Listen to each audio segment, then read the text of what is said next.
Hello and welcome to Awaken the Truth Within with Zoey Gold.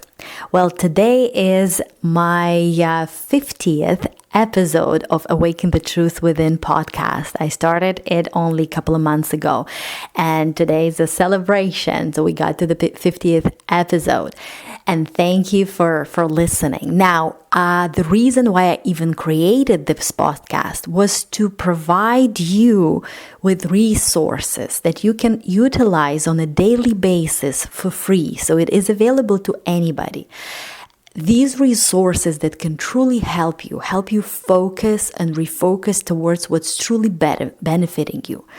And so you can literally start applying them right now so you can create shifts in your life, the desired shifts, so you can see the results, so you can truly awaken the truth within you, that essence of who you truly are, and live your life to the fullest. Operate from your true potential and create the beauty in this life for yourself, for your loved ones, and for the good of everyone involved.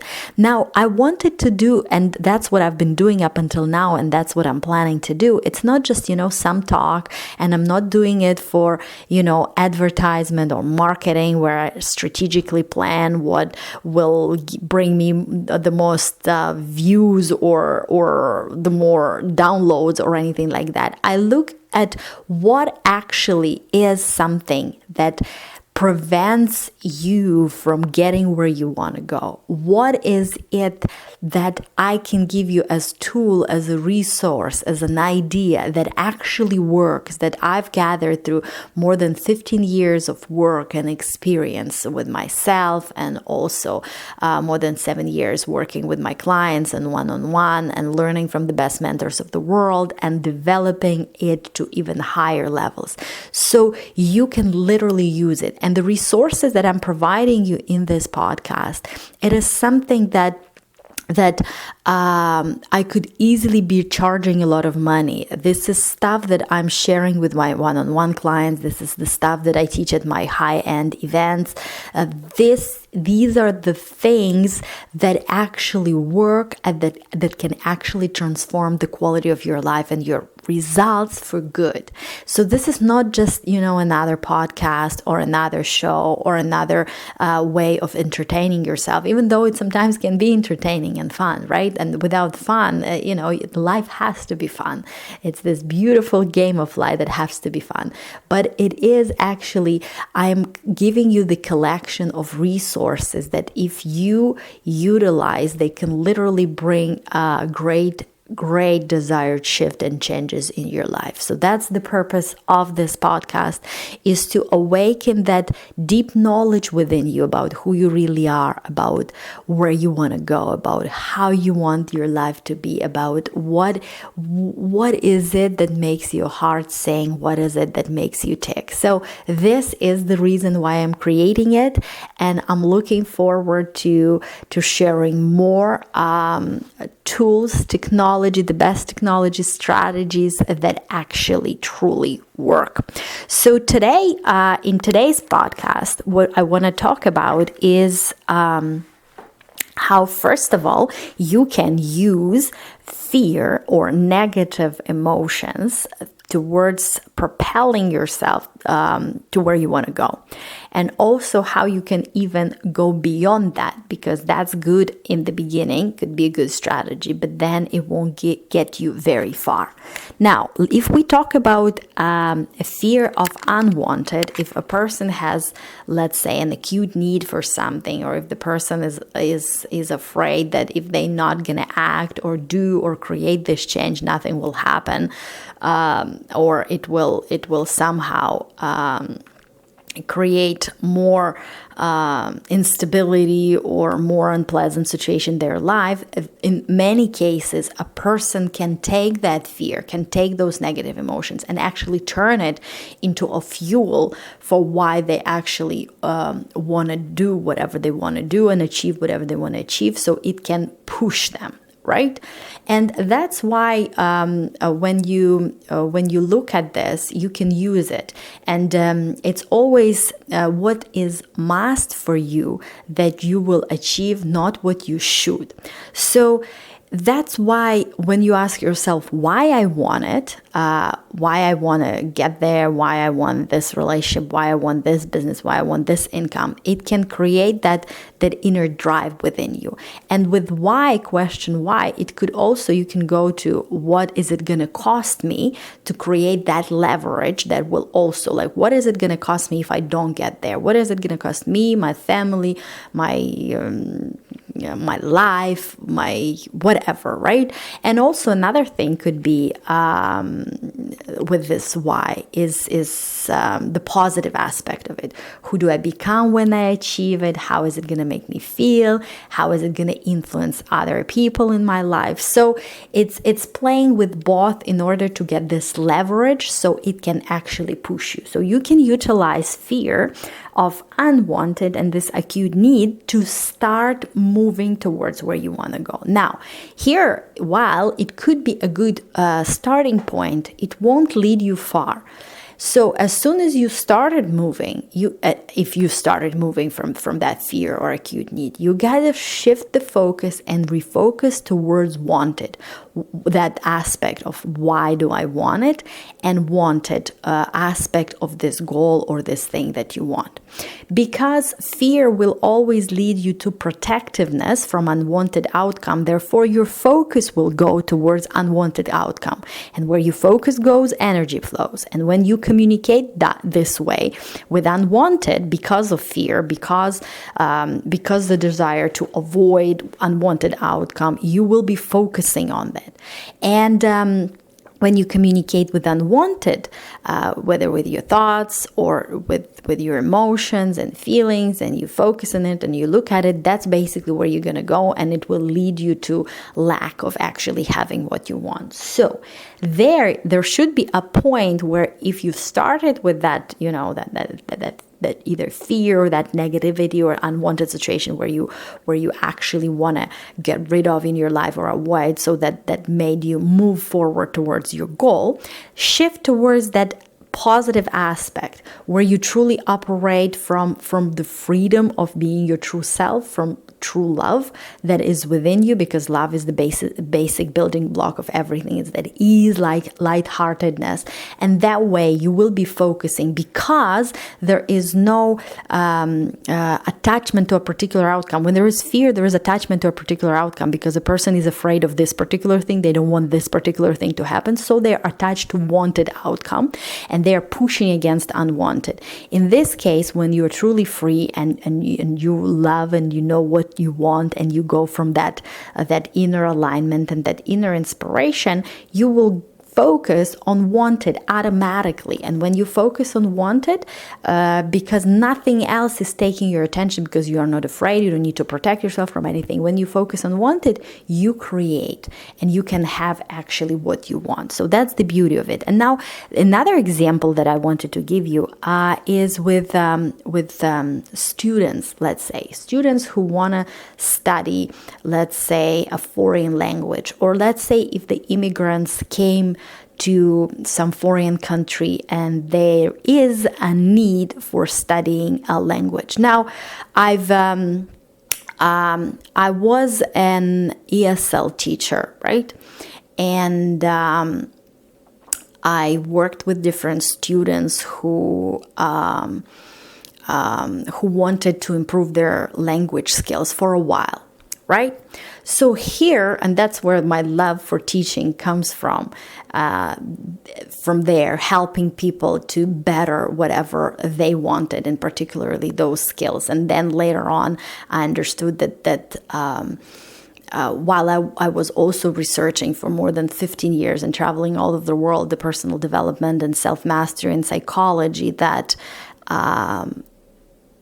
even though I love teaching, this is what I'm supposed to be teaching, because it actually changes every aspect of the person's life, not just one particular thing. So that's how I actually got into teaching, but into teaching personal development and self-mastery. And I've been in this business for 7 years now, but it actually started from there now. But what I can now see the correlation between that is how every time when a student started studying, because I was working with adults, so it's not like somebody was pushing them to do that. It was their conscious decision.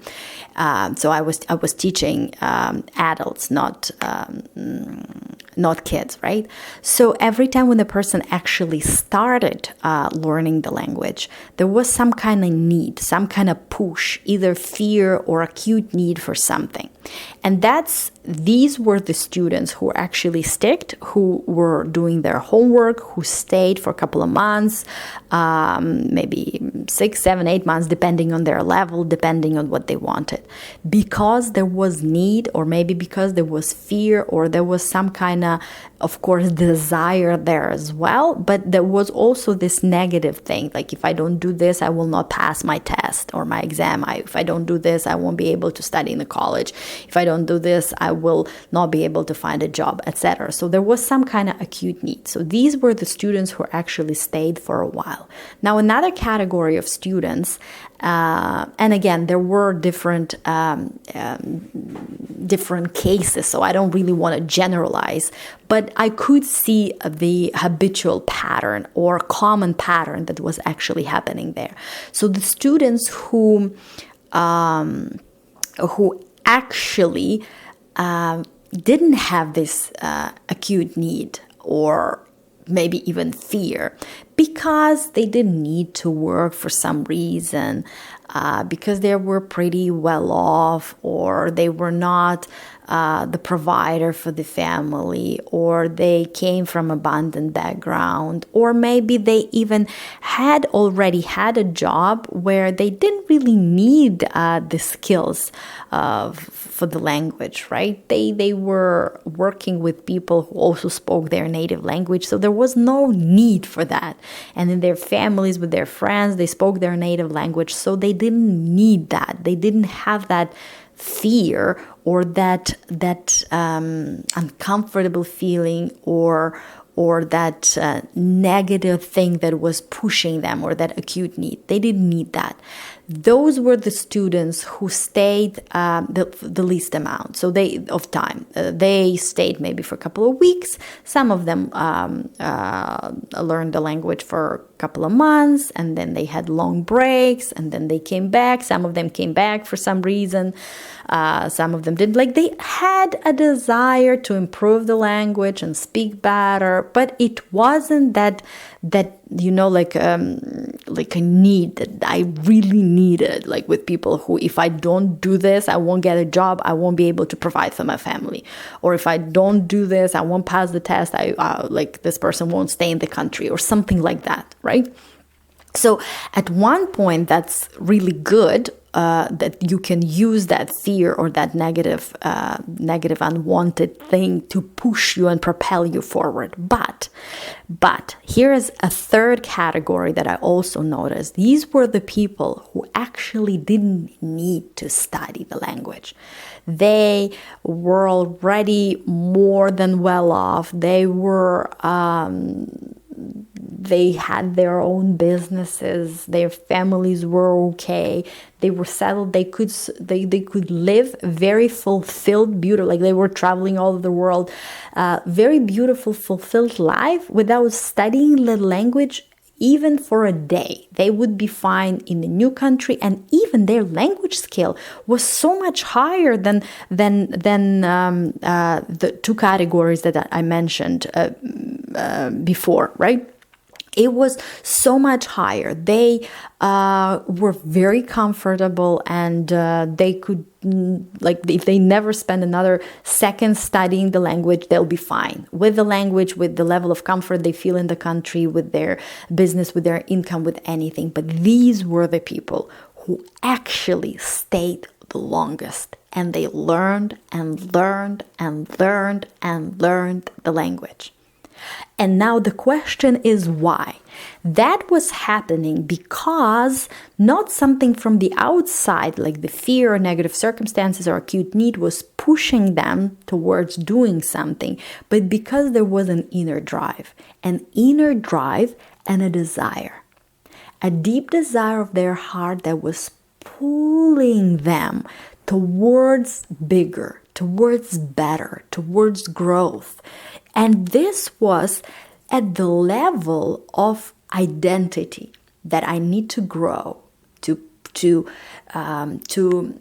be involved in this self-improvement in whatever I do, whether it's business, whether it's family, whether it's my language skills, whether it's my hobby, whether it's whatever, swimming, playing chess, anything. No matter what the person touched, this was like a lifestyle, like a personal choice of how I do things, because that's how I do it, because this is my lifestyle, because this is my identity, because this is my inner drive for growth, for better, for more, for fulfillment, and that's what fulfills me.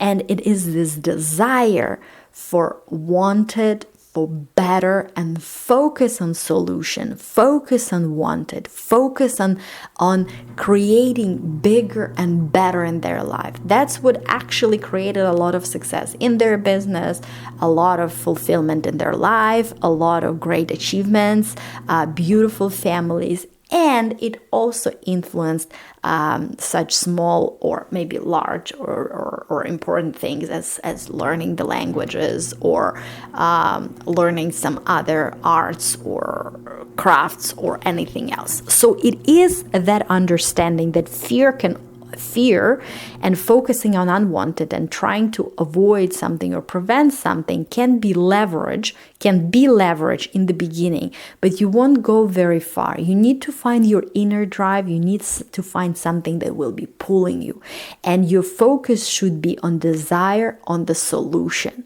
So, and then that will lead you to further to growth, to creating a lot of great things for yourself, for your loved ones, and for the good of everyone involved.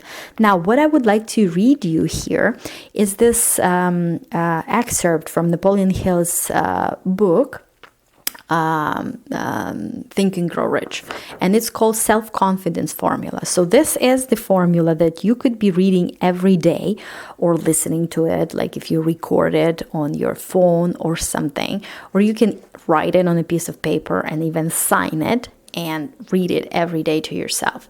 That will help you refocus towards what you actually want, develop the self-confidence that is needed towards going where you want to go, and also focus more on the wanted aspect and desired aspect of the subject. So, first, I know that I have the ability to achieve the object of my definite purpose in life. Therefore, I demand of myself persistent, continuous action towards its attainment.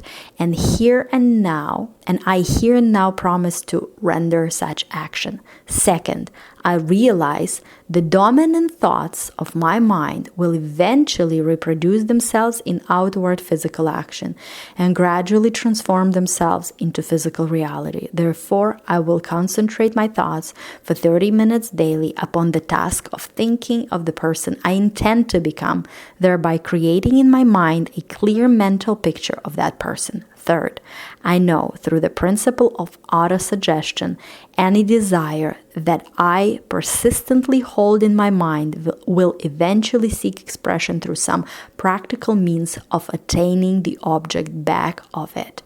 Therefore, I will devote 10 minutes daily to demanding of myself the development of self-confidence. Fourth, I have clearly written down a description of my definite chief aim in life, and I will never stop trying until I have developed sufficient self-confidence for its attainment.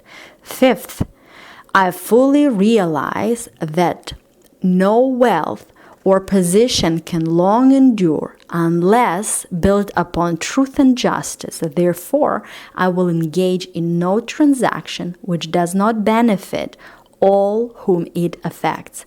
I will succeed by attracting to myself the forces I wish to use and the cooperation of other people. I will induce others to serve me because of my willingness to serve others. I will eliminate hatred, envy, jealousy, selfishness, and cynicism by developing love for all humanity, because I know that a negative attitude towards others can never bring me success. I will cause others to believe in me because I will believe in them and in myself. I will sign my name to this formula, commit it to memory, and repeat it aloud once a day with full faith that it will gradually influence my thoughts and actions so that I will become a self-reliant and successful person. Back of this formula is a law of nature which no man has yet been able to explain. It has baffled the scientists of all ages. The psychologists have named this law autosuggestion and let it go at that. So here we go. And if you are looking for more free resources that go much deeper than this explanation, that goes deeper to psychology of success and art of fulfillment, there are free resources on my website. It's zoeygold.com. There is currently available a free training, about an hour long video training where we dive very deeply into understanding how you operate and what is sabotaging you, how you can prevent that. And there is also an international bestseller, Open to the Infinite Riches of the Universe. It's an international best-selling book that is an international bestseller basically in 5 countries, and it is available also on my website, and it's completely free. So check out those resources and many, many, many others on my website. So it was a pleasure being with you today. Have an amazing day, and I will talk to you soon in the next episode of Awaken the Truth Within podcast. Have an amazing day. Bye now.